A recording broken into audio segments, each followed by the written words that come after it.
On the day of my 10th wedding anniversary with Willow, I specially reserved the entire French restaurant in the city center. All because Willow once said that her favorite dish there was the signature steak. As the youngest female professor at Capital University, she was always worried about maintaining her image in front of her students, so she never allowed me to pick her up in public. But that day, for the first time ever, she took the initiative to ask me to pick her up from work at the university. Just thinking about the smile she would show when she saw everything I had carefully prepared for her filled my heart with lightness. However, halfway through the drive, a garbage truck that suddenly appeared rammed into my car, sending both me and the vehicle crashing into the moat. Thanks to timely rescue, I managed to survive, but inevitably fell into a coma. Daddy.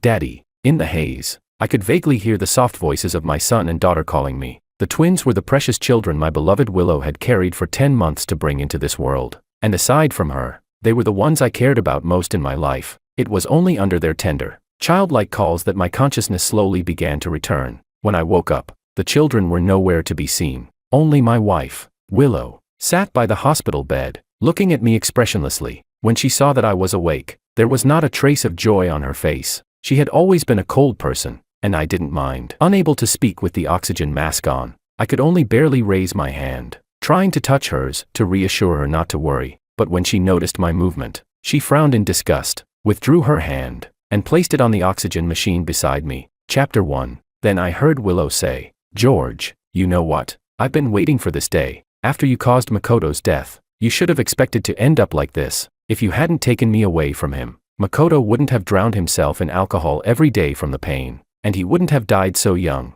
Her obsidian-like eyes stared at me calmly as she enunciated each word. "George, you killed him. You destroyed the beautiful life that should have belonged to him and me."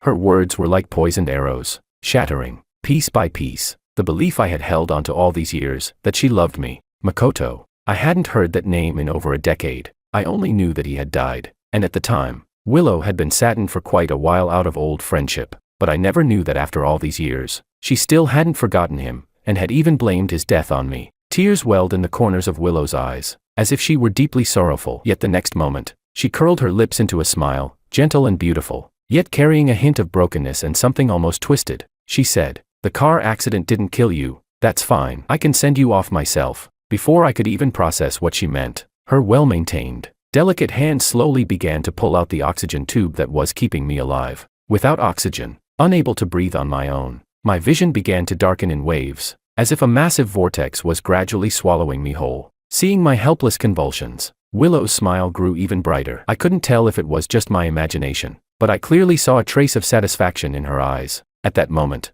I finally understood. The more than 10 years she had spent with me had all been nothing more than revenge for Makoto's death. I refused to accept it. I couldn't believe that in all these years, through my love, my care, and my devotion, she hadn't developed even the slightest feeling for me. At the very least, we had 2 lovely children. Thinking of them, a flicker of will to survive ignited in my mind. I forced myself to stay conscious, struggling to lift my hand to press the call button by the bed. But in the next second, Willow said, "Oh right, I forgot to tell you, the 2 children aren't yours either. I had them with some random man. After all, just the thought of bearing children for someone as despicable and shameless as you makes me feel sick, like I want to throw up." Her words crushed me completely, and severed my final desire to live. My eyelids fell shut, and her familiar yet utterly unfamiliar figure slowly faded from my sight. Chapter 2. The sound of desks and chairs colliding made my eardrums tremble. I jolted awake, lifting my head, only to meet a pair of young, handsome eyes. The boy in front of me gave me a provocative smile, waved the blue envelope in his hand,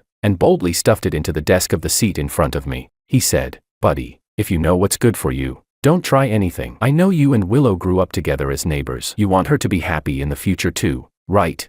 Hearing his words, I froze for a moment. Only then did I realize I had been reborn. Reborn at the exact moment Makoto slipped Willow the love letter. It all came back to me. In my previous life, after Makoto left, I took the letter and treated it as evidence. Then I turned around and reported his pursuit of her to the teacher and Willow's parents. Under pressure from both the school and her family, Makoto had no choice but to keep his distance from Willow, to prevent a top student, ranked second in the entire school, from being led astray. The homeroom teacher even disciplined Makoto on the grounds of violating school rules. Freed from the school's constraints, Makoto began hanging out with delinquent friends outside school, drinking and wasting his days, until he eventually died in a drunk driving accident from street racing. So, for someone like that, Willow had hated me for more than 10 years.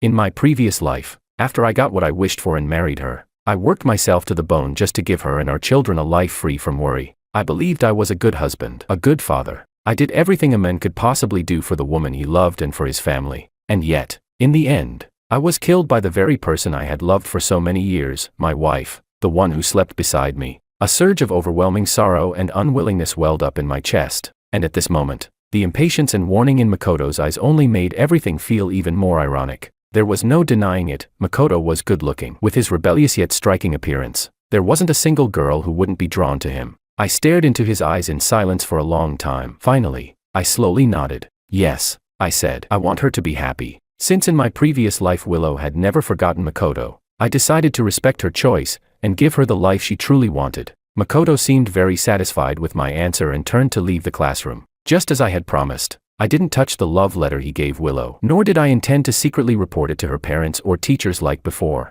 After PE class, when I saw Willow return, her face flushed red from the sun, radiating youthful energy, my heart still couldn't help but tremble. Not from love, but from that deep, unhealable pain of being betrayed by the person I loved the most. George, today the teacher had us play volleyball with Class 8. Too bad you asked for leave because of your headache, you totally missed out. Back then, Willow had a carefree personality. When she spoke to me, her tone still carried the intimacy and teasing unique to childhood friends. I opened my mouth, instinctively wanting to chat with her like I used to, but in the end, not a single word came out. She didn't seem to care about my reaction. Sitting in her front row seat, she casually tidied up and prepared the books for the next class. Her hand had just reached into the desk when she pulled out the blue envelope. Her deskmate spotted it immediately and let out a loud cry. A love letter. That single phrase was like a stone dropped into water, sending ripples through the otherwise dull and monotonous lives of the second-year high school students. Many of them turned to look over at once. Under everyone's gaze, a faint blush instantly spread across Willow's fair neck. Someone called out, "Not bad, George. So you skipped PE just to slip Willow a love letter. You two grew up together, why even bother with a love letter? If I were you, I'd just go straight to her house and propose already." Chapter 3. A few classmates I was close with laughed and teased me. I calmly shook my head. Before I could even deny it, Willow anxiously interrupted them. "Don't talk nonsense. George and I are just ordinary neighbors."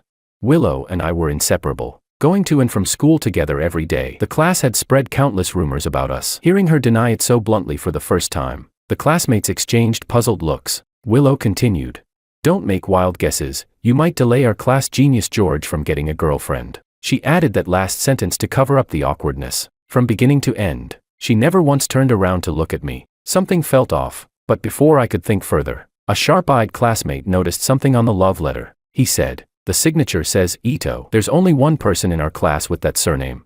Damn, it's Makoto Ito." A boy like Makoto, handsome and rebellious, had plenty of girls secretly crushing on him. The moment they realized he liked Willow, and had even confessed to her in such a romantic way, countless girls in the class felt their hearts shatter. Someone joked, "Willow's a top student. How could she possibly?" Makoto was a delinquent, and no one dared to offend him, so the speaker stopped halfway. But everyone understood the implication. There was no way Willow would fall for someone like Makoto, a troublemaker with a bad record. Yet the very next second, who said I wouldn't agree? Willow suddenly stood up, raising the love letter she had already opened. I saw that it contained only one line, written in bold black letters. "Will you be my girlfriend?" The preparatory bell rang, and right on cue, Makoto appeared at the classroom door. Willow walked straight toward him. In front of the entire class, her voice trembling, she loudly said, "Makoto, I accept." Makoto clearly hadn't expected Willow to be this bold. He froze for a moment before pulling her into his arms. Although he let go after just a brief hug, the act was enough to instantly ignite the atmosphere in the classroom. Many students cheered, whistling and making playful noises. Only I stood there, watching everything coldly, until the pen cap in my palm pierced my skin, sending a sharp sting of pain through me. Willow and I were neighbors, but we were closer than ordinary neighbors. My father and Willow's father were colleagues at a well-known state-owned enterprise in the city. They had joined the company together when they were young. They were similar in age and equally capable. At first, they saw each other as rivals and goals to strive toward. But as they advanced side by side, they gradually became close friends who could talk about anything. Later, they each started their own families. The company assigned them housing in the residential compound, and by coincidence, they lived in the same building, one floor above the other. The following year, they each had a child, me and Willow. Even though I was 1 month older than Willow, I had always been shorter than her when we were young. Whenever the other kids in the compound bullied me, It was always Willow who stepped forward, shielding me behind her. Back then, she always wore her hair in twin buns and loved wearing red dresses. In my eyes, she was like a little Neza, fearless and capable of anything. But she wasn't actually Neza. Once, while getting into a conflict with other kids because of me, she accidentally twisted her ankle. It clearly hurt a lot, yet with reddened eyes, she stubbornly refused to cry. That moment made my young heart tremble. From that time on, I made up my mind. I would protect her. For a lifetime. Back then, I didn't know how long a lifetime was. I only knew that I wanted to treat her well forever, to never let her suffer even the slightest grievance or injury. That was what I believed, and I did everything I could to live by it. Chapter 4. From kindergarten to elementary school, then middle school and high school, Willow and I were always in the same class. It wasn't a coincidence. My father and Willow's father had deliberately arranged it with the teachers. They hoped the two of us could look out for each other. Naturally, Willow and I were happy to go along with the good intentions of our two fathers. I was better at science subjects. Whenever there was a problem Willow didn't understand, I would break it down step by step and explain it to her patiently. And Willow, like a little housekeeper, would tirelessly urge me to memorize those dull and tedious English vocabulary words. Year after year, we dominated the top 2 spots in our grade rankings. On the very first day of high school, we made a promise to get into a university in Beijing together. I thought Willow and I would continue like that, steadily and predictably, and be together for a lifetime. Until the first semester of our second year of high school, a transfer student joined our class, Makoto. Back then, the school didn't have advanced placement classes. A single class could accommodate both top students like Willow and me, and also students like Makoto, an art student. I heard he could do street dance, and that he was quite talented. Whenever Willow talked to me about Makoto with sparkling eyes, I would always brush it off, even feeling a bit disdainful. What use was dancing for a high school student? Without strong academic performance, he still wouldn't get into a top university. At the end of the first semester, during New Year's Day, the school organized an art performance. If it weren't for the teachers requiring all students to attend in the auditorium, I would never have gone there to waste my time. But unexpectedly, the moment Makoto appeared on stage for the finale, he instantly pushed the atmosphere of the entire performance to its peak. There was no denying it, his performance was flawless. The dynamic music and powerful movements easily earned thunderous cheers from the audience. Among them, the screams from the girls were especially loud. At the end of the performance, Makoto struck what he thought was a cool "I love you" gesture toward the audience, causing another wave of excitement. I found such attention-seeking behavior incredibly childish, but when I turned my head, I saw, at some point, Willow had already stood up. Her bright eyes were locked onto Makoto, her pale face flushed red with nervous shyness, as if it could bleed. At that time, I didn't yet realize, her heart had already been captured by Makoto, nor did I know that the little gesture he had designed on stage had been meant for her all along. From that day on, Makoto began approaching Willow more and more, both intentionally and unintentionally. After the last class of the afternoon, he would be the first to help her get dinner. During evening study sessions, he often used excuses like asking questions or copying notes to invite her to sit beside him. For me in my previous life, how could I possibly allow someone to take Willow away from my side?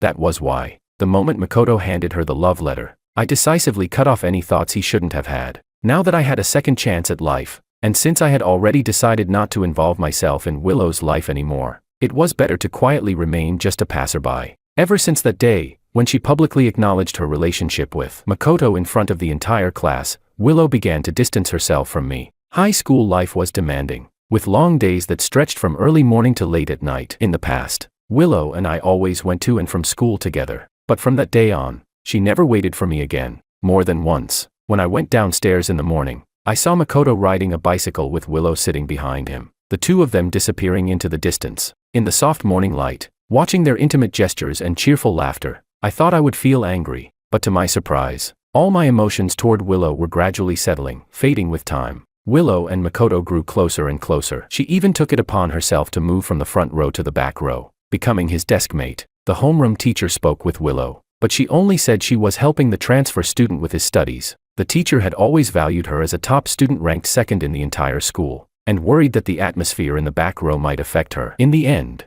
the teacher firmly ordered her to move back to her original seat. Unhappy about spending less time with Makoto, Willow began asking for leave from evening study sessions every few days. Makoto, as an art student, didn't need to attend evening study. It was obvious they had moved their time together from inside the school to outside. At first, I didn't know where they were meeting, until one night, after evening study, I saw them, under the neon lights outside an internet cafe, standing by the roadside. The two of them were locked in a kiss. Unlike her pure image at school, Willow had begun wearing flashy accessories and heavy makeup to fit into Makoto's circle. If I hadn't grown up with her since childhood, if we hadn't lived together for over a decade, I would never have believed that the girl standing on those steps, with smoky eye makeup and the air of a rebellious delinquent girl, was Willow. Chapter 5. After more than a decade, I had forgotten much of what I learned in school. I had no choice but to work twice as hard every day to review, gradually regaining the feeling of being a student. By the midterm exams, I barely managed to hold onto my position as first in the grade without raising any suspicion.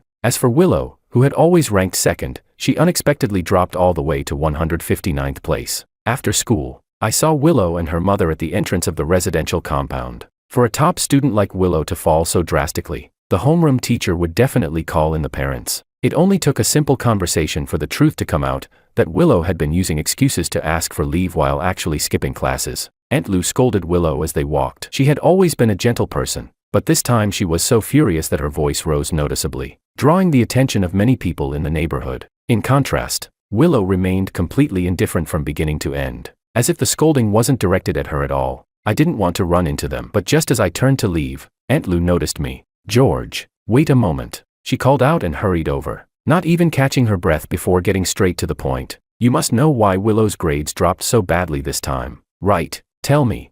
Instinctively, I looked past her toward Willow behind her, only to meet a warning glare. In the end, I didn't tell Aunt Lou the truth. I made up an excuse to brush it off. She knew Willow and I had been close since childhood and could tell I was deliberately covering for her. Realizing she wouldn't get anything out of me, she didn't press further. With a sigh, she repeatedly asked me to help Willow more before finally turning to leave. Willow didn't follow her. Instead, she walked toward me. "Thanks." It had been a long time since she had spoken to me on her own. Her tone was stiff, even carrying a trace of roughness she herself didn't seem to notice. Looking at her face, so familiar it couldn't be more so, I wanted to say something, but she impatiently waved her hand. "I know what you're going to say. Save it. I don't want to hear it. Anyway, I'm definitely going to be with Makoto. I missed him in my last life. This time, I will never let go." My body jolted. I stared at her in disbelief, goosebumps rapidly rising along the back of my neck. Her once bright eyes were now slightly bloodshot from staying up late and wearing heavy makeup. A bit clouded, but still meeting my gaze without backing down. I never expected she had been reborn as well. If I still had even the faintest lingering feelings for the younger Willow, then the moment I realized she, too, had been reborn, that last trace of emotion completely vanished into nothing. Without Willow needing to do anything, I began to distance myself from her. Aside from attending classes, I avoided being in the same place as her whenever possible. I truly didn't want to see the soul beneath her youthful appearance, the same soul that had once personally taken my life. Even though I tried my best to avoid her, our childhood connection still made Makoto uneasy about me. One day after school, Makoto followed me into a secluded alley. He shoved me against the wall, pinning me there. Back then, I was physically weak and no match for someone like Makoto, who spent his days roaming the streets. He said, "I'm warning you, Willow is my woman now. You'd better not have any inappropriate thoughts about her." Listening to his childish, almost laughable declaration, I felt nothing at all. "Don't worry," I said calmly. "I only see Willow as a neighbor. Remember what you said." Satisfied with my answer, Makoto threw out a few more threats but didn't make things difficult for me. He turned and left. I watched as he reached the entrance of the alley. 7 or 8 boys gathered around him, following him as they left together. Chapter 6. Time passed quickly. In the blink of an eye, the final exams arrived. The final exam of the second semester of sophomore year carried special significance. Everyone in the class took it very seriously, frantically doing practice questions, hoping to secure a strong start for the upcoming senior year. Everyone, except Willow. When Makoto was out attending street dance classes, she spent most of her time lying on her desk, sleeping, completely uninterested in studying. Only when Makoto returned to class would she move closer to him, openly acting intimate as if no one else were around. The teacher spoke to her several times, but not only did she fail to refocus, she only became worse. She began skipping classes more and more openly. Other classmates said they had seen Willow going in and out of the dance studio where Makoto trained outside school. Willow had always been fresh-faced and pretty. In the past, she had good grades, a cheerful personality, and many friends in the class, including quite a few boys who secretly had a crush on her. But ever since she got together with Makoto, not only had her grades plummeted, she also got into conflicts with several female classmates over baseless jealousy. She even threatened to have some delinquent guys outside school teach them a lesson, acting completely like a rebellious troublemaker. Many classmates felt sorry for her drastic change, But under the pressure of heavy schoolwork, no one had the extra energy to pay much attention to her, including me. She had finally fallen from being the center of attention in the class to someone no one cared about anymore. Even the teachers were deeply disappointed in her and no longer tried to persuade her back onto the right path, simply letting her be. The day before the final exam, the school canceled evening study. As usual, I walked along the street, letting the cold winter wind clear the fatigue from my mind. Willow was standing at the entrance of the residential compound, blocking my path. George, This was the first time, across both my lives, that she hesitated like this when speaking to me. I could already guess that what she wanted to say had something to do with Makoto. I said nothing and quietly waited for her to continue. I didn't know how long she had been waiting there. Her cheeks were already red from the cold. Suddenly, I remembered how she used to complain about being afraid of the cold. After we got married in my previous life, I had fulfilled her wish and moved our home to the south, where the climate was warm all year round. Willow took a deep breath before finally speaking. Lend me some money. What? I was stunned. Her parents, like mine, were employees of a state-owned enterprise. Their family had always been well off, and they had never been stingy with their only daughter. Why would she ask me for money? Then it occurred to me, it was probably because her recent behavior had been so poor that her parents couldn't accept it and had cut off her allowance. Trying to hide her embarrassment, Willow said, Makoto passed the preliminary selection. Next week, I'm going with him to the capital for the second round of a street dance variety show. I nodded, said nothing, and took out the pocket money my parents had given me for the week. 50. That's all I have. Spending a small amount of money to give them more time alone, why not? Willow froze for a moment, clearly not expecting me to hand over the money so readily. I thought you'd try to stop me, she said. You're overthinking it. I smiled. Willow stared into my eyes, as if she wanted to say something more. Her lips moved slightly, but in the end, she said nothing. I pointed toward the entrance behind her and asked, Can I go now? Makoto is very talented. He will definitely achieve his dreams. I smiled again. Then I wish you both the best of luck. Willow thanked me a second time, then finally stepped aside. As we brushed past each other, we walked off in completely opposite directions. After a few steps, I suddenly stopped. For no particular reason, I turned my head to look back at her, just in time to see, not far away, her figure embracing Makoto as the two of them walked off together. Chapter 7. After the 2-day final exams ended, my parents booked plane tickets to take me on a beach vacation so I could relax. Just after we got off the plane, my mother received a call from Willow's mother. What? Willow is missing. My mother's voice rose unconsciously out of concern for Aunt Lou, catching my attention. Don't panic. Could she have gone to a classmate's house? I walked beside my mother, dragging my luggage, quietly listening to their conversation. What? Over 1,000 yuan is missing too. Don't jump to conclusions. If Willow took the money, that means she planned this trip. Maybe she just went out with friends to clear her head. She should be safe. My mother comforted Aunt Lou for quite a while before finally hanging up. As we left the airport, my mother suddenly asked me, George, do you know where Willow went? After more than 20 years of close relations, my parents and Willow's parents were practically family. Naturally, my mother was worried about her. Looking at the concern in her eyes, I didn't hide the truth. I told her Willow had likely gone out of town with a classmate to participate in a competition. My mother trusted me and immediately called back, relaying what I had said to Aunt Lou. With something like this happening to a close friend's family, my parents could no longer enjoy their vacation in peace. We hurriedly ended the trip and returned home. After we got back, I learned that Willow's parents had already reported her missing to the police. In just 3 or 4 days, the two of them seemed to have aged 10 years. A week later, one morning, I went downstairs to buy breakfast for my parents. On my way back, as I passed by Willow's door, I noticed it was slightly ajar, and loud arguing could be heard from inside. With a sharp smack, the door was suddenly flung open, and Willow rushed out. Her hair was messy, and she looked travel-worn. One side of her face was swollen and red, puffed up like a steamed bun. She clearly hadn't expected to run into me. She froze for a moment, then quickly ran downstairs. From inside came Aunt Lou's heartbroken sobs. I carried the breakfast upstairs and told my parents everything I had just seen. My mother sighed. That child, Willow, we've watched her grow up. She used to be so sensible. How did she suddenly become so troubling? My parents shook their heads in regret. Without even taking a bite of breakfast, they went downstairs to accompany Willow's parents. From my classmates, I learned that Makoto had been eliminated. His street dance might have stood out in a small, lower-tier city like ours, but on a more professional stage, it simply wasn't impressive. Willow had been brought back by her parents the next day. According to what my parents said, when they found her, she was in a small, shabby rental room, making breakfast for her boyfriend. Because she wasn't used to it, hot oil had splattered and burned her hands. My mother sighed again. What a pity. Your Aunt Lou has treated Willow like a precious gem since she was little, never letting her do any housework. And now, instead of studying properly, she's out there taking care of someone else. After saying that, my mother cautiously exchanged a glance with my father. Then the two of them looked at me at the same time, worried that I might feel upset hearing this. In the eyes of our open-minded parents, it had long been assumed that Willow and I would end up together, that after graduation, we would naturally get married and have children. I didn't show much reaction.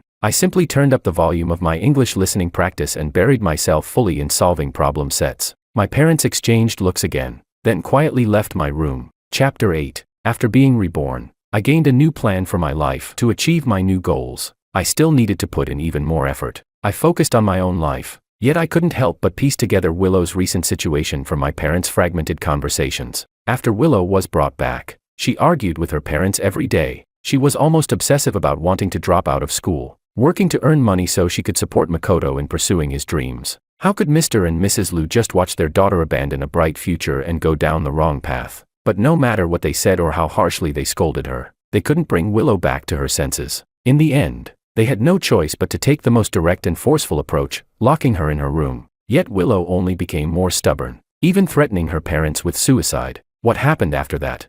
At the dinner table, my mother brought up Willow. Hesitating as she spoke, I picked up some food and, for once, joined the conversation. My mother put down her chopsticks and let out a long sigh. Willow wasn't seriously hurt, but when her parents took her to the hospital, she used the excuse of going to the restroom and ran off with that boy. No one knew where Willow had gone. Gradually, her name stopped appearing at our family's dinner table. While my mother felt regret for her, she also felt a trace of relief. At least such a rebellious and willful girl hadn't married into our Wong family. I heard about Willow again after the midterm exams of the first semester of senior year. During a break between classes, I saw Willow and her parents at the entrance of the academic affairs building. The early autumn weather was still hot. Willow wore a thin outfit, and although it was loose-fitting, I could still see the changes in her figure and posture. After all, in my previous life, I had stayed by her side the entire time she was pregnant with 2 children, even though those children had nothing to do with me. Sure enough, that evening after school, I unintentionally overheard my parents talking about Willow again.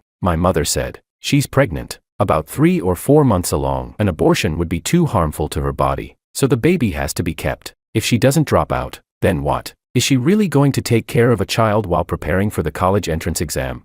Noticing that I had returned, my mother immediately stopped talking and went to the kitchen to prepare a late-night snack for me. Only my father looked at me and let out a helpless sigh. Chapter 9. In the second half of senior year, as the college entrance exam drew closer day by day, everyone gave it their all to face this first major battle of life. Having already lived through it once, the exam didn't feel that frightening to me, but I still gave it everything I had. My phone was already old, so at the start of the semester, my parents bought me a new one. They trusted that I wouldn't get distracted, and they also didn't want me to be under too much pressure, but I only used it to practice even more problems. The only social app one had was WeChat. The moment I logged in the empty chat list, there was a friend request notification. From the silhouette in the backlit profile picture, I immediately recognized it. It was Willow. Ever since she had made her relationship with Makoto public in class, she had deleted me right away. I didn't expect that after a year, she would take the initiative to add me again. I didn't accept the request, but for some reason, I opened her moments. Just like before, her moments were completely public, allowing me to easily glimpse into her recent life. She posted very frequently, sometimes 2 or 3 times a day, and almost all of it was about being with Makoto, holding hands, hugging, taking selfies, eating together, and even videos of their sweet interactions. Her most recent posts were selfies of the 2 of them under the neon lights of a night market. It was still cold in the northern nights of early March. She leaned against Makoto, her smile looking sweet. The caption read, "Cute handmade accessories, 9 for 3. Come find us at the night market." I zoomed in on the photo and noticed that the lower part of the image showed a corner of a handmade jewelry stall. Calculating the time, she should have only recently given birth. Even if she had to work, she should still be on maternity leave. Yet instead of resting at home, she was out there running a street stall. I glanced at the time, 10:30 p.m. For some reason, a sudden urge arose in me to go take a look at the night market. Fortunately, that thought faded away almost instantly. I put down my phone and, while it was still early, buried myself in another set of physics practice problems. Time passed, neither too fast nor too slow, and once again, I faced the college entrance exam. I performed as usual. After the last subject ended, as I walked out of the exam hall and saw the familiar scene, I couldn't help but pause for a moment. In my previous life, Willow and I had been assigned to the same test center, just in different rooms. After the exam, I found her immediately and, without caring about anyone around us, lifted her into my arms and spun her around in excitement. Back then, she had been just as relaxed, letting me hold her, even letting me, in my exhilaration, plant a light kiss on her cheek. "George, our top student, how do you think you did this time?" My desk mate, who had taken the exam in another room, interrupted my thoughts. I smiled, responded to him, and left together with him, and that past gradually became blurred. After the exam, my parents arranged several vacation options for me to choose from. I picked none of them and instead slept solidly for 2 days and 2 nights. After waking up, I took advantage of my father's annual leave to go back to our hometown with him and stayed with my grandparents for a few days. I had always loved rural life, and with my grandparents' unconditional pampering, I almost didn't want to leave. But after only a few days, I received a call from my desk mate. He told me Willow was getting married, and asked us to come back and attend her wedding. Hearing this news, I thought I might feel something, but my heart was like a summer breeze, without even the slightest ripple. I arranged to go with a few classmates, and together we headed to the address on the invitation, Willow's current home, which was also Makoto's hometown. After being reborn, I had imagined what kind of life Willow might live in this life, but I never expected her final destination to be here. We took a high-speed train, then transferred to a bus when there was no transportation left. We even hitched a ride on a local villager's electric tricycle. Only then did we finally arrive at Willow's home before noon. Chapter 10. As soon as we entered the village, we saw a red balloon arch from afar. It looked quite grand, but up close, we realized that behind the arch were only 2 old brick houses. The courtyard, however, was spacious, with small groups of relatives and fellow villagers gathered around. The moment I stepped inside, I immediately spotted the bride in a white wedding dress among the crowd. As if sensing something, Willow turned her head, and her eyes met mine. Someone said, "Oh, these must be Makoto's classmates. Come, this way." Makoto's relatives warmly ushered us further into the courtyard. Step by step, I got closer and closer to her. I could tell at a glance that the wedding dress she wore was of poor quality. The design was plain, and even the size didn't fit properly. The shoulders hung loose, while the waist and abdomen were slightly tight. In that instant, I realized she was probably pregnant again. Sensing my gaze, Willow instinctively used the red leather handbag in her hand to cover her stomach. My eyes unconsciously moved upward, settling on her face. I couldn't deny it, my heart still trembled for a moment, but it wasn't affection, it was shock. On that familiar face, I could no longer find even a trace of the person I once knew. The cheap makeup couldn't conceal the dullness and roughness of her skin. The exhaustion in her eyes and the fine lines at the corners of her mouth revealed her poor condition. She was only 20, yet she looked as worn as someone in their 30s or 40s. No, in my previous life, under my care, with the help of luxury skincare products, even at 36, her skin had remained as smooth and delicate as a baby's. Her students had even preferred to call her older sister in private.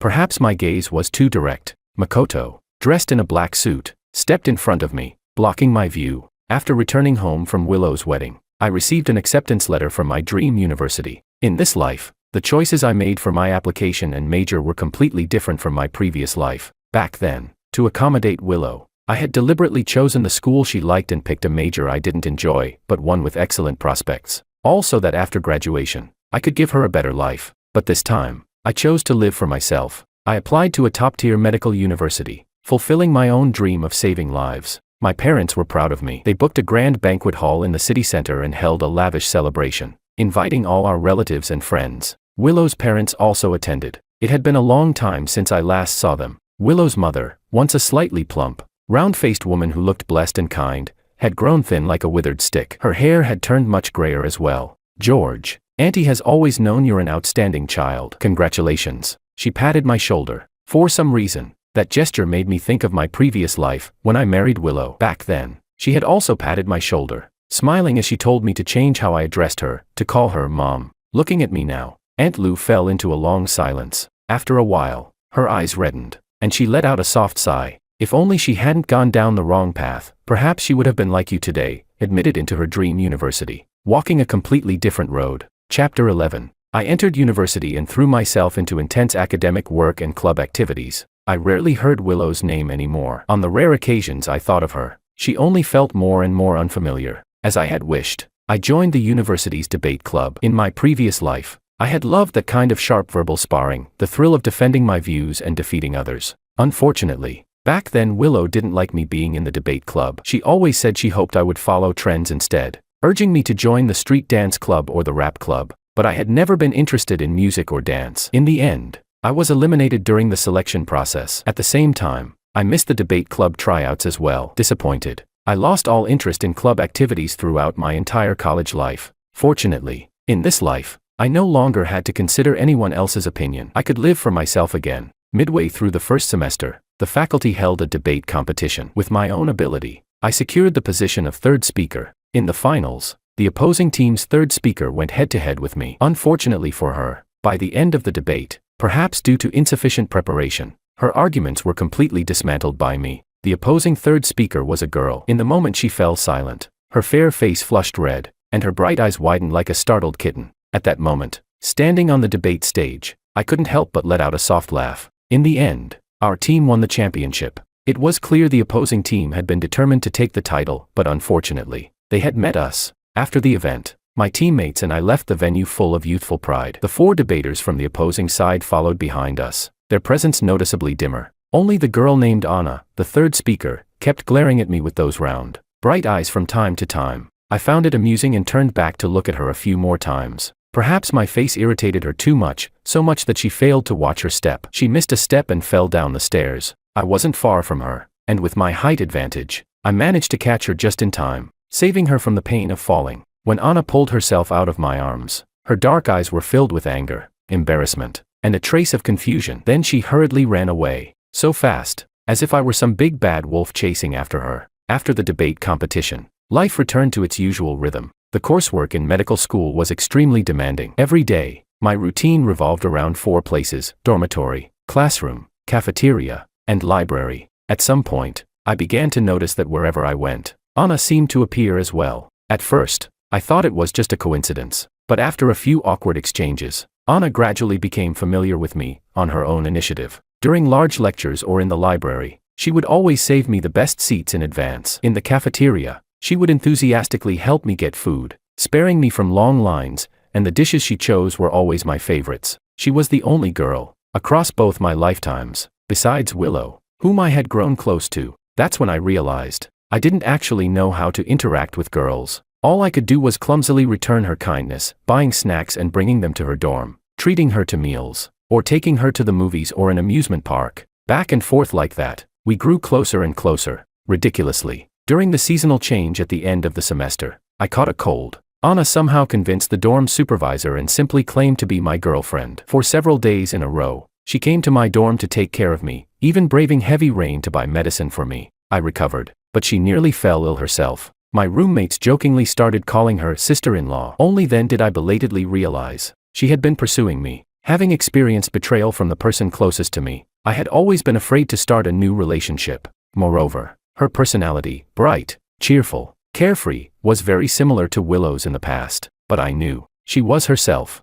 I shouldn't treat her as a substitute for anyone. That wouldn't be fair to her. At the end of the first semester of freshman year, the long winter break arrived, and my time with her came to an abrupt stop. After returning home, I realized that my heart felt strangely empty. Only then did I understand. I had already fallen for this girl who shone like a little sun. On February 14th, Valentine's Day, which also happened to be the first day of the Lunar New Year, I managed to grab a high-speed train ticket and went straight to her city. The moment she saw me downstairs at her home, she gasped in surprise and rushed into my arms without hesitation. That was when we officially became a couple. We spent the entire day together in her city, even doing nothing, even in the biting cold. Everything felt warm and sweet. After dinner, I reluctantly said goodbye to her and took the late train back home. Chapter 12. I woke up a bit late the next morning. Willow's parents had already come to my house to pay a New Year visit. My father and Willow's father were drinking tea in the living room, while Aunt Lou was in the kitchen with my mother, chatting as they prepared vegetables. After washing up, I went to the dining area to look for something to eat. I saw that my mom had left me a plate of dumplings on the table, still warm, so I picked up my chopsticks and started eating. But unintentionally, I overheard Aunt Lou pouring out her worries to my mother. It had been half a year since I last heard anything about Willow. She said, "Willow's life hasn't been easy. She's had 2 daughters in a row, and the second one was born prematurely. Her health has suffered because of it, and her mother-in-law isn't easy to get along with. She doesn't like her, and she dislikes the 2 girls even more. She refuses to help take care of them for even a day. I offered to help, but Willow is too stubborn. She refuses to come back and let me. That Makoto has no sense of responsibility, no capability. He doesn't even have a stable job and refuses to endure hardship. Old Lou lowered himself to help him find a job, but he couldn't even last a single day. My poor Willow, she was raised like a treasure by her father and me. Now she has to take care of 2 children and work to support the family. As her mother, it breaks my heart to see this. My mother wiped her tears along with Aunt Lou, deeply saddened by Willow's current situation. Listening to her words, I fell into a brief daze. Willow had been reborn too, yet she had chosen such a difficult path. Did she regret it? Just as I was thinking, the dumpling in my hand slipped and fell, hitting the edge of the plate with a soft clatter. Only then did Aunt Lou notice that I was there as well. She wiped her tears and walked out of the kitchen. Looking at me, she couldn't help but sigh. Back then, everyone in the neighborhood thought you and Willow would end up together. You grew up together, and you were so close. If you two had really been together, how wonderful that would have been. I didn't know what the point of saying this was anymore. I smiled faintly and interrupted her. Aunt Lou, I already have a girlfriend. Next New Year, I'll bring her back to visit you and Uncle Lou. Willow's mother looked at me for a long moment, her expression complicated. Then she forced a smile and returned to the kitchen to continue chatting with my mother. But this time, their conversation no longer revolved around Willow. In the second half of my sophomore year, my father was promoted and transferred for work, and our whole family moved to the provincial capital. To afford a new house in the new city, we sold our old home here to a distant relative, and gradually, we lost contact with Willow's family. Chapter 13. On the 3rd day of the Lunar New Year in my senior year, I went to the high-speed rail station to pick up Anna and bring her home to meet my parents. I was nervous, but to my surprise, the moment they met her, my parents immediately took a strong liking to her. Anna was pretty and adorable, lively and quick-witted, very easy to like. At the dinner table, my mom kept praising her, saying the more she looked at her, the more she liked her. I pretended to be dissatisfied and said, "Mom, you can't just keep praising her. It's the new year, say something nice about me too." My mom laughed and placed a fisheye into my bowl. Yes, I should praise you too. My son really has good taste, bringing me such a wonderful daughter-in-law. Anna's fair cheeks instantly flushed red, looking radiant and full of life. I had already met Anna's parents beforehand and gotten their permission to have her stay at my house for a few days. That night, my mom replaced the bedding in my room with brand new sheets and blankets, and mercilessly threw my own quilt onto the couch in the living room. She said, "Let me tell you, Anna is a good girl. You absolutely must not bully her."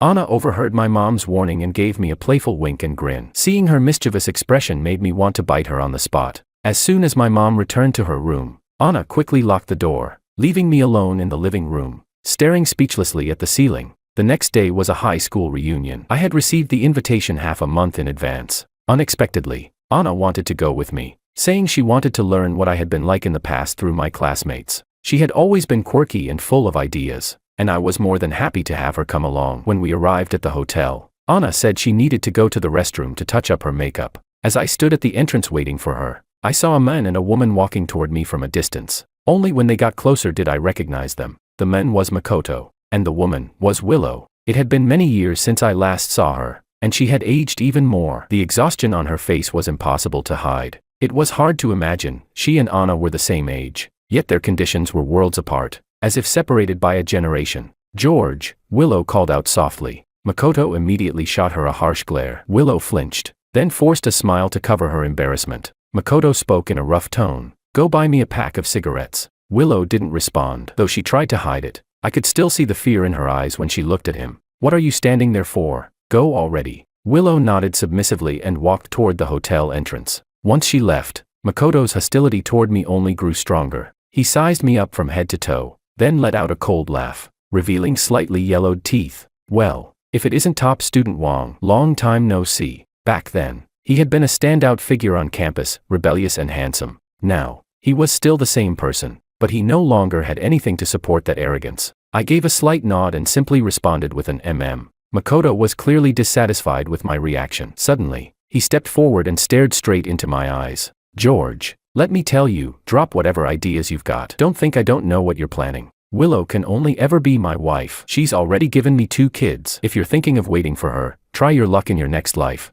Chapter 14. Looking at his ridiculous expression, I couldn't help but let out a mocking laugh. Makoto clenched his fists, but in the end, he didn't dare throw a punch at me. At that moment, Anna walked out of the restroom. She was sharp, at a glance. She sensed the tension between Makoto and me. She immediately looped her arm through mine and said in a coquettish tone, "George, aren't you going to introduce me? Who is this?"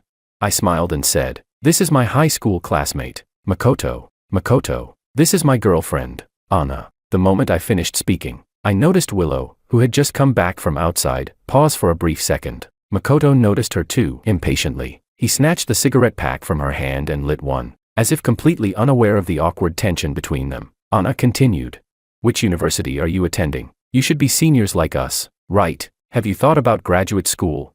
Willow and Makoto remained silent. Anna went on, "George and I have already discussed it. We're not planning to take the graduate exam. Instead, we've decided to go abroad for further studies in the second half of the year." Anna chatted casually as if she were already familiar with them, while Makoto could only keep smoking to cover up his discomfort. In the end, he found an excuse and went upstairs early, not forgetting to roughly drag along Willow, whose face had turned pale. Watching their figures disappear, Anna gave a sly blink, then took my hand and led me into the private room for the reunion. By the time the gathering ended, it was already evening. Anna and I walked hand in hand along the brightly lit streets. "George, your taste back then was really questionable. How did you know?" By now, I could calmly face what had happened between Willow and me in my previous life, but I had no idea how this girl had found out that I once liked Willow. Anna didn't answer directly. Instead, she pinched my arm hard. I laughed. "I think I smell a strong scent of vinegar. Did you knock over a bottle of it at the reunion?" Startled, Anna quickly grabbed her clothes and sniffed them, only to realize I was teasing her. She knew exactly where my weakness was. She started pinching the sensitive spots on my waist again and again. It didn't hurt, just tickled. I burst into laughter and dodged her nimbly. The little girl stomped her feet in frustration. "I'm not jealous. I'm absolutely not."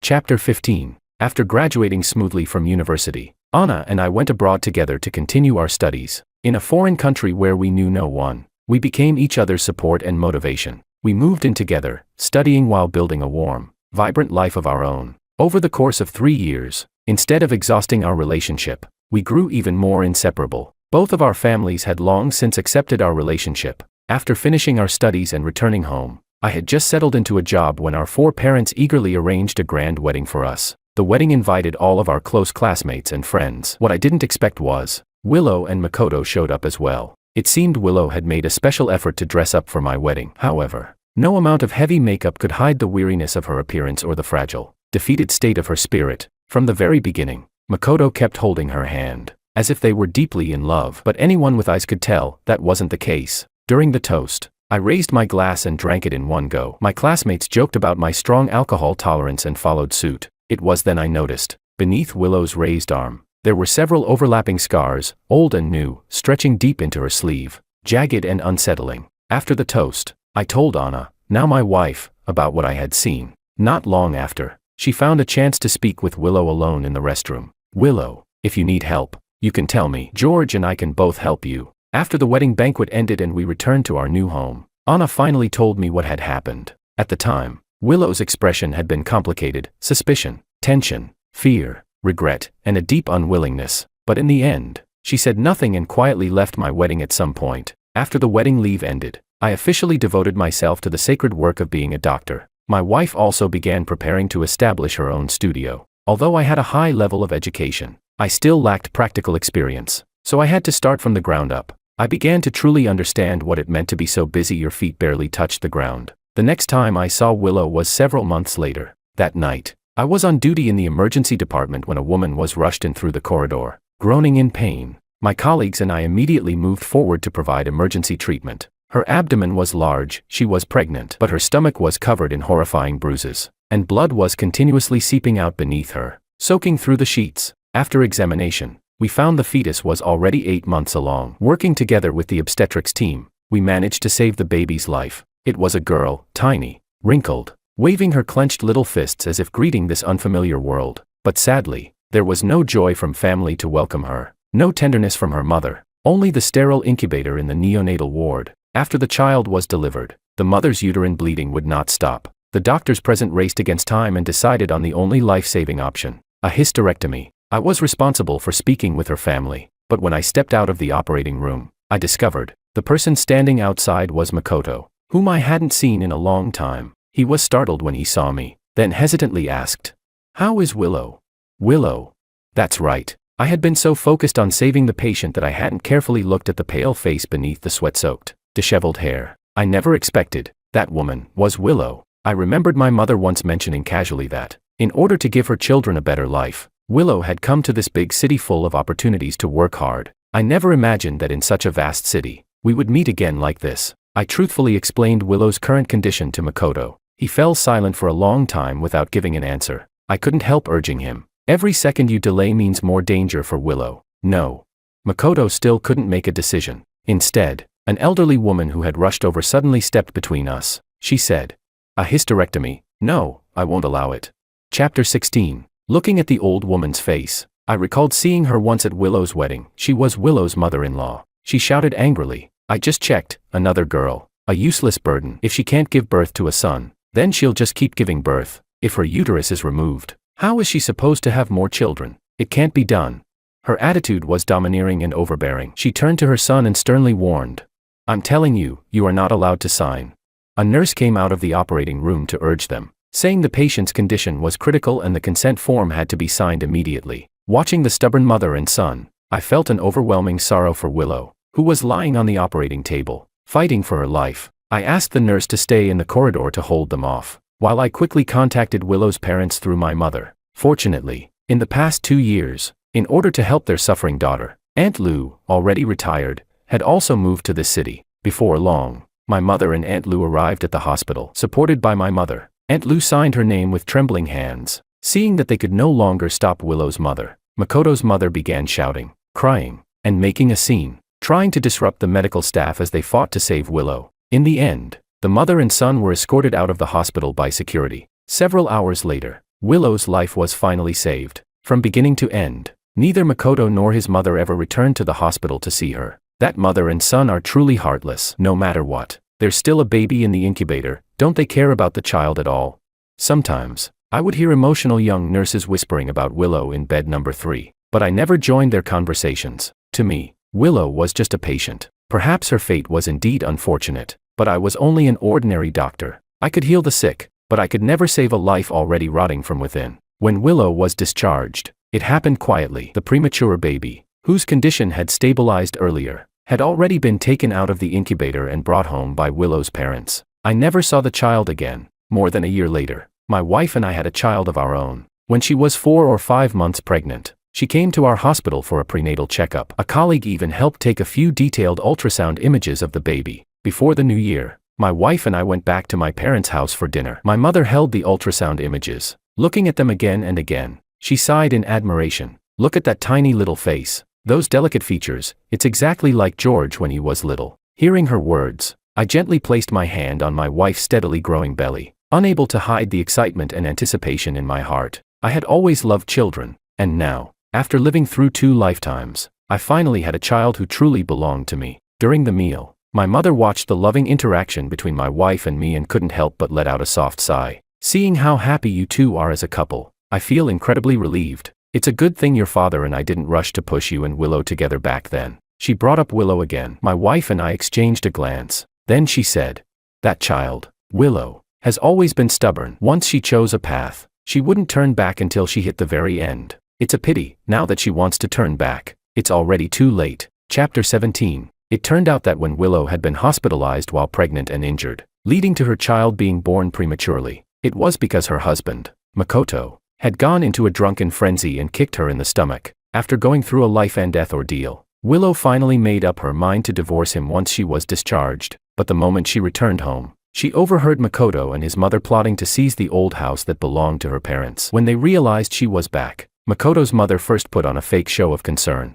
but between the lines, she was clearly urging Willow to help them take over her parents' house. The people Willow felt most indebted to in her life were her parents. There was no way she would agree to such shameless demands from this mother and son. Makoto hadn't expected that his always submissive wife, the one who used to put him above everything and never dared to speak up, would refuse him. Without even needing his mother to stir things up, he raised his hand and slapped Willow across the face. Deep down, Willow still retained a trace of the pride she once had as a favored daughter of heaven. After reaching complete disappointment, she fought back against Makoto for the first time. Perhaps years of resentment had already seeped into her bones, or perhaps Makoto's long-term alcoholism had ruined his body. Having just been discharged from the hospital, Willow still managed to muster all her strength to subdue her husband, leaving him unable to stand again, unable to continue bossing her around or treating her like a punching bag. Seeing her son lying motionless and covered in blood, Makoto's mother was nearly driven mad with fear and fled the house. The neighbors called the police. By the time the police arrived,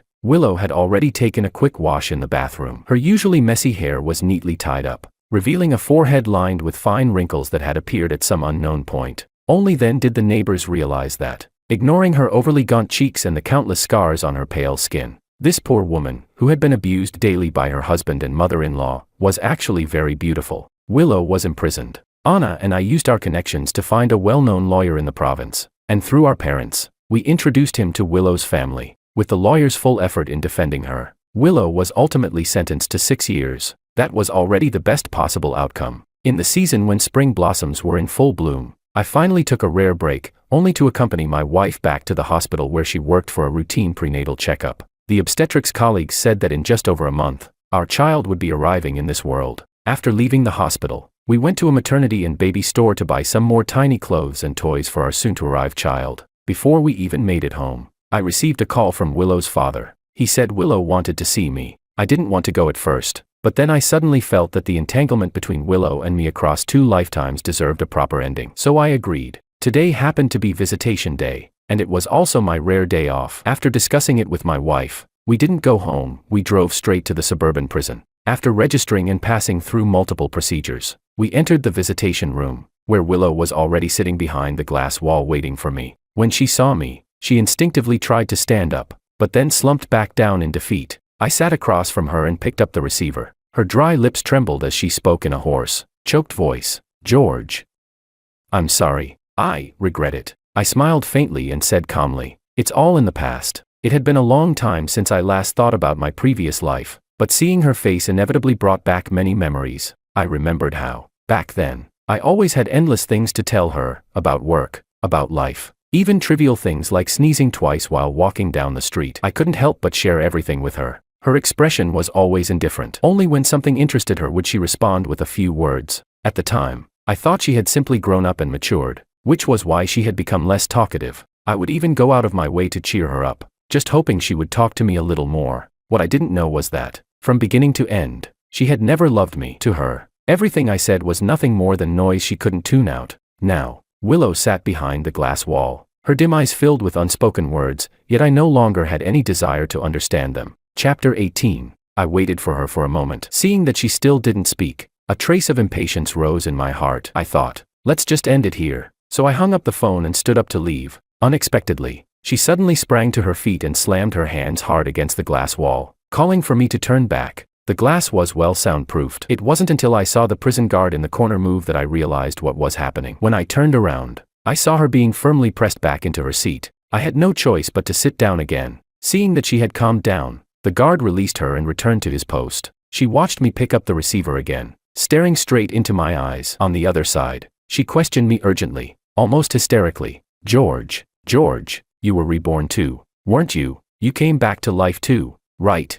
I looked into her eyes and gave no clear answer. She continued, "It must be true, it has to be. Otherwise, why wouldn't you love me in this life? Why didn't you save me? Why?" Watching her hysterical state, I almost felt like laughing, but I still gave her a serious answer. I said, "Everyone in this world has to take responsibility for their own choices. In the previous life, I chose you, and I paid for it with my life. In this life, you chose Makoto, so you must bear the consequences that come with that choice." A ray of sunlight streamed in through the small window on the wall, falling perfectly on Willow's pale, almost translucent face. For a brief moment, it felt as if I could see a trace of the girl she once was. She didn't speak for a long time. The receiver slipped from her hand, yet she seemed not to notice, only staring at me in a daze. This time, after I hung up the phone, I stood up and left without looking back. The parking lot was some distance away. I walked along the road toward the car. From afar, I saw Anna standing by the car, waiting for me. She saw me too, raised her arm, and waved. The boredom in her eyes was instantly replaced with a vibrant brilliance. I quickened my pace. Then, before I knew it, I broke into a run. The sunlight was dazzling, the spring breeze gentle, the person I love was waiting for me ahead, and the shackles that once bound me had already been cast off. Step by step, walking along the path I chose, my steps had never felt so light. Willow Extra 1. Willow never thought she would see Makoto again. On the day she was reborn, she received a love letter from him. The bold, dark handwriting was simple and direct. "Will you be my girlfriend?" After living through 2 lifetimes, hearing his confession once more, Willow couldn't find a single reason to refuse. In front of the entire class, she said yes, to be able to see Makoto again. Willow felt that everything she had done was worth it. She gave up the academic achievements she had once been so proud of in her previous life, gave up her bright and promising future. She wanted nothing else, only to walk through this life hand in hand with Makoto. So, not long after they started dating, Willow gave herself to him without reservation. To support him in going to the capital to participate in a street dance competition, she swallowed her pride and begged George, whom she had already cut ties with, for money. She even stole cash from her own home. Unfortunately, Makoto was eliminated in just the first round of the semi-finals. Unwilling to see him discouraged, Willow promised him that no matter what, she would always support him as long as he needed it. She was willing to give everything, but soon after, she was taken back home by her parents. To stop her from being with Makoto, they cruelly locked her up. She barely managed to escape by using a suicide attempt as an opportunity to be sent to the hospital, but by doing so, she lost all her remaining options. What she didn't know was that Makoto, who had always taken pride in his dancing skills, could not accept the blow of failure. Deep down, resentment began to grow. If she hadn't been clinging to him all the time, how could he have been distracted? How could he have lost such an easy opportunity? They still ended up living together, in Makoto's small rented apartment. In her previous life, George had never let Willow do a single household chore. Now, every trivial matter had to be handled by Willow herself, and she actually found joy in it. But they were both young and unemployed. Life quickly became financially strained. Makoto spent less and less time at home. When Willow asked where he had gone, she barely got the words out before he snapped back at her. "Where else could I go? Of course I'm trying to figure out how to make money," he said, before slamming the door behind him. Willow didn't blame him. She only blamed herself for not being able to get them out of their predicament. During the following period, Willow's health began to decline. One night, she could no longer endure it. Makoto happened to be out, so she searched through all his friends before finally managing to reach him. Before the phone was even handed to Makoto, Willow heard his voice through the deafening music in the background. Makoto said, "What girlfriend? If it weren't for that bet I made with you guys, I would never have bothered chasing her. Who knew it'd be so easy? Honestly, aside from her face, she's got nothing going for her." Sooner or later, Makoto, his friend, immediately cut him off and handed him the phone. Seeing the caller ID, Makoto's girlfriend, he reluctantly took the phone and asked, "Why are you calling here?" Willow wasn't sick, she was pregnant. At first, she didn't know. She hadn't taken care of herself properly, which led to an unstable pregnancy. And since it was already too far along, she couldn't terminate it. She had no choice but to keep the child. Keeping the baby and recovering her health both required money. With no other options, she could only contact her parents. After a fierce argument, it was her parents who eventually gave in. Her mother took her to school to handle the withdrawal procedures. It happened to be between classes, and from a distance, Willow saw George standing among her classmates. After just a few months apart, he had grown taller and leaner. Willow suddenly realized that he was actually more handsome than Makoto, and the hatred and disgust she once felt toward him had long since disappeared without her even noticing. Throughout her pregnancy, Willow took care of herself. Makoto was rarely home. Willow didn't ask, and he never said where he had been. Willow extra 2. It wasn't until the day before she went into labor that Makoto's mother finally showed up at the hospital, carrying a basket of eggs. After hours of labor, Willow gave birth to a lovely baby girl. When the nurse carried the baby out of the delivery room, Makoto's mother heard that it was a girl. She didn't even bother to take a look. She turned and left the hospital immediately, not forgetting to take the basket of eggs with her. When the baby was 4 or 5 months old, Willow and Makoto finally got married. The wedding was held in Makoto's hometown, simple and crude. Only then did Willow learn that Makoto's mother was just a vegetable vendor. To support Makoto's studies in the city and his dance training, she had already exhausted everything she had. Her mother-in-law had always looked down on Willow. Not only did she resent her for leading her son astray, but she also despised her for failing to give birth to a son. Even in front of relatives and guests from the village, her mother-in-law showed Willow no respect. What Willow didn't expect was that she would see George at the wedding. Flustered, she instinctively covered her slightly swollen belly again, only to turn and catch the provocative look Makoto shot at George. It turned out that Makoto had invited him. After being with Makoto for over a year, he had achieved nothing in any aspect of his life, yet his arrogance had only grown more blatant. He walked over with Willow and said in a voice only the three of them could hear,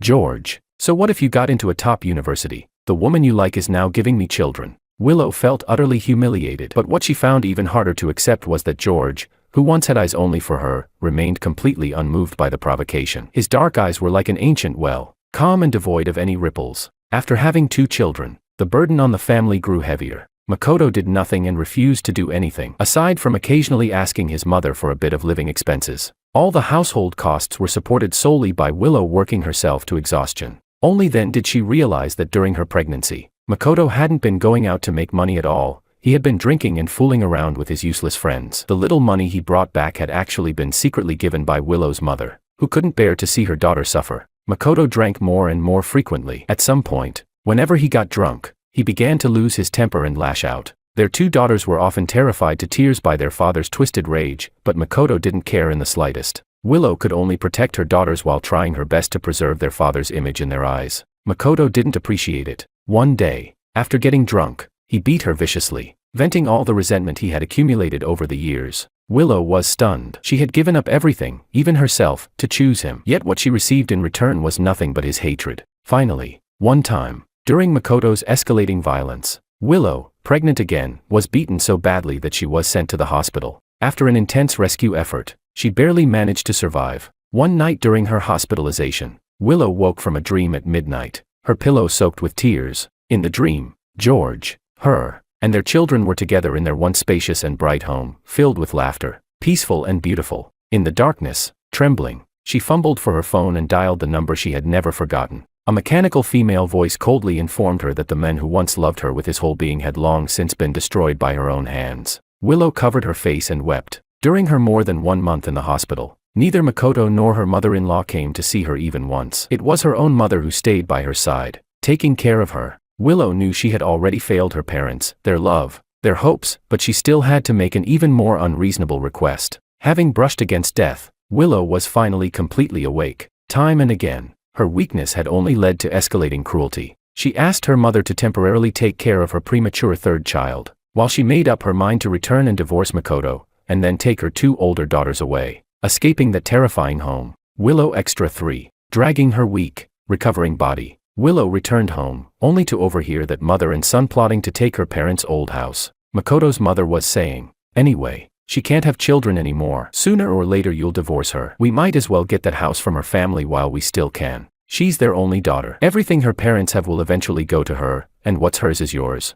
Greed flickered in her mother-in-law's eyes as she calculated. When she noticed Willow standing there, her expression didn't change in the slightest. She said, "You've come back at the perfect time. Makoto and I were just discussing moving into your parents' house. This place is too small. Our whole family is cramped here. Your parents are just the 2 of them, and they're getting old. They can easily rent a smaller place." Her mother-in-law rambled on, so used to ordering Willow around that she assumed Willow would agree to anything without question. Years of bullying, oppression, and unreasonable treatment exploded all at once in that moment. Willow raised her hand and slapped her mother-in-law hard across the face. She had just been discharged and was still weak. After putting all her strength into that slap, she nearly lost her balance herself. But seeing her mother-in-law's face quickly swell red, she felt an overwhelming sense of satisfaction. The next second, a sharp pain struck from behind. Makoto had swung a chair and smashed it into her. Willow fell to the ground. Instinctively, she shielded her head and face as fists rained down on her like a storm. As he beat her, Makoto shouted, "That house is mine. I'm getting it no matter what." Struggling, Willow cried out, "That's my parents' house. They're old. Where are they supposed to live? Let them go find George. Your childhood sweetheart has made it big. He's a chief physician now. He was the one who performed your surgery back then. Finding a place for your parents to live would be nothing for him." At the mention of George, Makoto's expression turned dark, and his punches became even more vicious. Hearing George's name at a moment like this, the pain in Willow's heart completely overwhelmed the pain in her body. Only then did she realize it had been George who performed her surgery back then. But if he had known she was ill, why hadn't he come to see her? She had stepped onto the wrong path from the very beginning. Seeing her fall to such a state now, why hadn't he come to take her away? Makoto continued his furious ranting. The overwhelming pain, both physical and emotional, caused the regret and hatred Willow had suppressed for so long to suddenly explode in her mind. In a daze, she fumbled across the floor and grasped a broken piece of the chair, struggling to raise her hand. When she came back to her senses, Makoto was already lying in a pool of blood beside him. Her mother-in-law screamed and fled. Willow didn't run. She was calm, almost obedient, as she followed the police to the station. The verdict came quickly. She was sentenced to 6 years in prison. In court, the lawyer defending her was highly capable. He presented years of evidence of domestic abuse, successfully securing a reduced sentence for her. She had always believed that the renowned, top-tier lawyer in the province had been hired by her parents to save her. But not long after entering prison, she suddenly realized her parents were just ordinary people nearing retirement. How could they possibly have the connections or means to hire such a lawyer?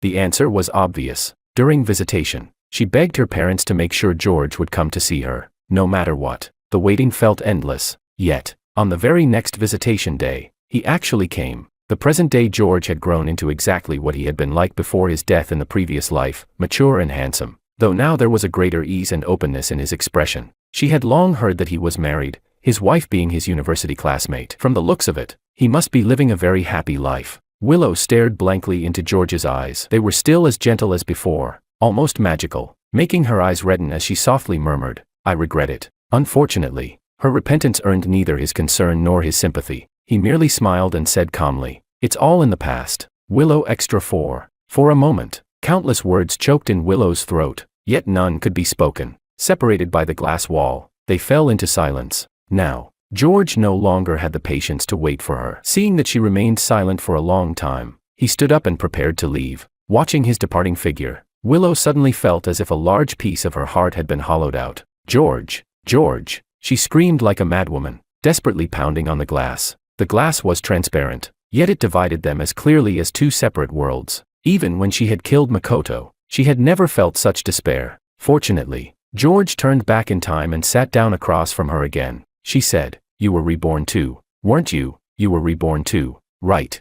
Afraid he wouldn't wait any longer, Willow urgently voiced the doubts buried deep in her heart. She desperately wanted an answer, yet at the same time, she feared hearing it. George neither confirmed nor denied it. Seeing his calm demeanor only made Willow more certain of her suspicion. "If that's the case, why don't you love me anymore? Why didn't you save me?"